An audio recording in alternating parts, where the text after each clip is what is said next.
Hi folks, a question that I got recently was whether it's worth upgrading from SLX type of rotors. What you see here is the 6-bolt RT66. This is the RT64 or center lock.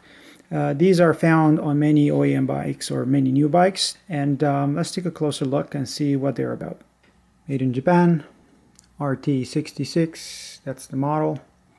Of course, it's a Shimano. They are directional, and you always have the little arrow indicating the direction of the rotor. The dimension of it, this is a 180, you can see right here. Also, right next to it is a minimum threshold being 1.5 mil. So this is a brand new disc, and measuring it, you can see it is 170, 172. So when it comes down to 1.5, it's time to replace it. Center lock, absolutely exactly same things written all on the disc, directional as well, and this looks slightly different again because it's being installed in a different way on the bike. The little warning label here, this is to be removed. It talks about the fact that you can cut yourself on the sharp edges around the perimeter here. The RT66 6-bolt 180 comes to 139 grams, which is quite good. The 160 comes to 113, again, quite good. The RT64 center lock, here's the 180, comes to 165, so about 25 grams more. The 160 comes to 140, again about 25 grams more compared to the 6-bolt. Compare those two to, this is an RT67. It's still an SLX, believe it or not, it's not an XT. So 132 versus 141, so about 9 gram saving. Installing these is pretty simple. You see here on the instruction manual, it shows you the 6 screws that are needed and also the tightening plates. Notice the tightening torque that is mentioned here, 2 to 4 Newton meters.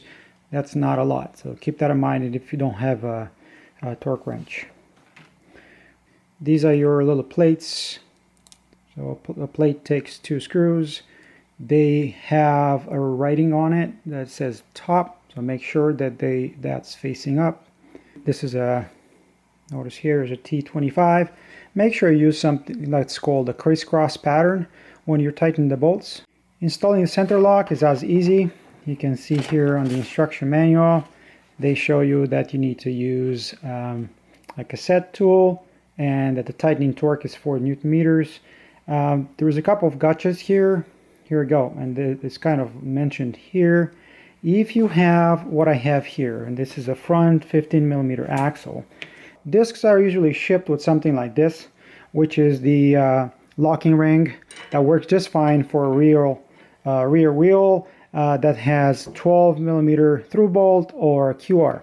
The problem that you're having for the front is, as you can see, the cassette tool won't fit over your 15mm through bolt. What you need is this, and if you look at it, is a locking ring. This is made by DT, but there are Shimano ones or third-party ones. Instead of using your cassette tool, now you can use this, which is a bottom bracket tool. So this allows you to install it on a front wheel that has a 15mm through bolt. And that's pretty much the installation of the discs. Should you go for XT or XTR discs? Well, the blink factor is there, that's for sure. You can see the SLX ones look similar to this, and with the XTs, these look good on any bike. However, not only that they look good, especially the iStack technology ones, they might dissipate heat better. So if you have problem with your brakes fading at the end of long descents, you might want to consider the upgraded XT or XTR discs.